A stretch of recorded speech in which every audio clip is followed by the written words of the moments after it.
نحمده ونصلي على رسوله الكريم أما بعد بسم الله الرحمن الرحيم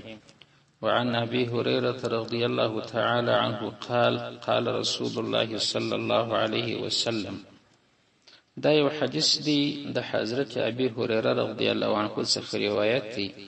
دی د رسول الله صلی الله علیه وسلم څخه روایت کوي په باره کې د ثواب د روزه دغه محرم د میاشتې د لسم چې د دې ثواب څونه دی او دا ثواب ثابت په احادیث کې. نو دی وایي چې رسول الله صلی الله علیه وسلم وویل افضل الصيام بعد رمضان، ولغه بهترین د روزو ورسته د روزې تر میاشتې چا پرځي روزه ده شهر الله المحرم، ولدا د الله دغه محرم میاشت د محرم د میاشت څخه مراد ګرځي میاشت نه د مراد د دې څخه مراد دغه لسمه د میاشت چې امرته سي د هور توایو چې دغه روزه چې د دغه نه بره مهمه ده. وافضل الصلاه بعد الفريضه صلاه الليل، او هغه بهترین د منځو ورسته تر فرض منځو او تر هغه سنت چې تر فرض منځو سره کول کیږي تر دغه ورسته نو صلات الليل د شپې المنځ دی، هغه تهجد دام بيخي بهترین المنځ دی تر ټولو نفل منځو د ثواب. دا حدیث د مسلم شریف دی، مشکات شریف یو صلات تابعیه صفحه کې راوړی دی، دا صحیح حدیث دی. پس بل حدیث دی په دغه صفحه کې د مشکات شریف دا بیا د حضرت عبد الله ابن عباس رضی الله عنه څخه روایت دی. دی وايي ما رايت النبي صلى الله عليه وسلم، ما ندی لیدلی نبی صلی الله علیه وسلم یتحرى چې دی ډیر طلب کوي ډیر کوشش کوي صيام یوم د روزې د یو ورځې فضله علی غیره چې د فضیلت ورکړي دی هغه ته پر نور ورځ باندې پر نور روزه و دې روزه ته ډیر فضیلت ورکړي دی او ډیر تحری او طلب کاوه. اغه نو ما ندی لیدلی الا هذا اليوم مگر نه دغه ورځې دغه ورځې تحری او طلب نبی علی السلام ډیر کاوه او دې ته فضیلت ډیر ورکړي دی. کوم ورځ یوم عاشورا چې ورځ د عاشورا وهذا الشهر او بل دغه میاشت روزه یعنی شهر رمضان. نو په دې حدیث کې کوم خبره ثابته شوه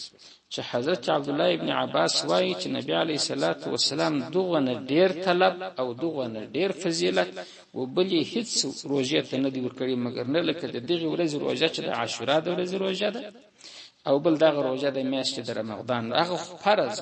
دا فرض نه ده، خدا چې دی دا ثواب ډیر دی په دا خاطر نبی علیه السلام د ډیر تحری او طلب کاوه.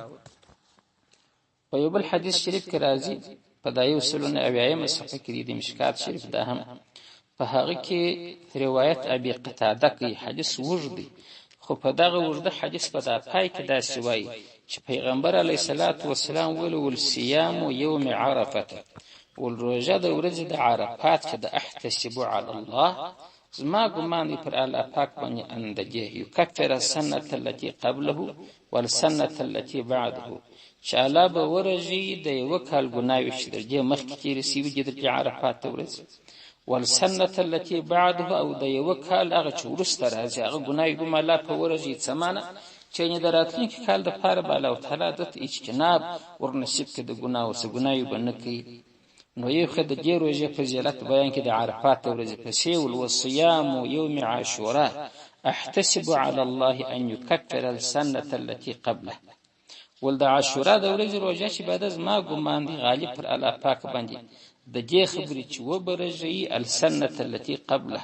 هغه یو کال ګناوي چې درجه مخکې تیر شي. دا حدیث مسلم شریف روایت کړی دی، کوم صحیح حدیث دی د مسلم شریف دی. نو دا د عاشورا د ورځې د روزه بل فضیلت سوچ یعنی د عرفات ورځې روزه خو چې ده هغه خدای سوچ یو کال مخکې یو کال وروسته ګناوي رجول او دغه د عاشورا د ورځې روزه چې د یو کال مخکې ګناوي پرېږي. نو دا بل روایت په دې باره کې چې دا فضیلت د دې روزې د ثابت سي. نو معنا دا سوچي حضرت قتاده رحمت الله علیه هغه چې د حدیث د تفسیر یو امام دی، هغه وایي چې دغه د محرم په میاشت کې چې دی یوازې نو روزه نه ده، صالح اعمال نیک عملونه کمالي خیراتونه وي دا ټول پکې تر بل وخت ثواب لري ځکه دا فضیلت د وخت دی د وخت فضیلت چې راسي ام یو عبادت ته چې دی وزن ډیر ورلور کوي لکه د جمعې ورځ چې د وزن ورلور کوي یا د عرفه ورځ د ګوره د روزې چې څونه وزن ورلور کوي یا لکه روزه چې د چې موږ یې سمره په روزه کې چې دغه خیرات وکړي لکه په وخت کې پر زکات ورلور کوي یا نفل منځ وکړي لکه په بل وخت پر زیدونه ثواب لري د نفل او کيو فرض په شي کې وکړي ګواکي اویا فرض دی وکړه نو دا شرافت د زمان شرافت د وخت دا و عبادت توازن ورلور کوي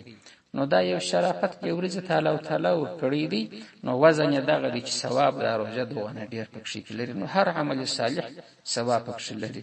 د دې ځای څخه بمبرته دا خبره زده سوي چې دا فضیلتونه چې نبی علی السلام بیان کړي دي او اصحابو ته دا هغه د هغه وخت کې حضرت حسین رضی الله عنه لا شهید سوی نو دغه شیعه عقیده چې د محرم د میاشتې فضیلت دغه وجه څخه دی چې دا حضرت حسین رضی الله عنه په شهید سوی دی دغه خبره غلطه ده فضیلت دغه د حضرت حسین لا پیدا سوی نه دی یا پیدا سوی دی بخي کوچنی نه دی دا هغه وخت څخه هغه مخکې آیات کریمه هم ماته ویلیو چې فضیلت الله تعالی ور کړیو چې دغه اشهر حرم یوازې د محرم میاشت نه ده د حسن حسین بلکې هغه درې نور دي چې هغه د خدای تعالی میاشت ده میانه د لوی اختر میاشت ده او هم دغه فضیلت دی نو په دې کې به خاصه د روزې ذکر راغلی و دغه فضیلت هم تسوا ورده الله تعالی دې ټول ته د عمل توفیق راکړي واخر دعوانا الحمد لله رب العالمين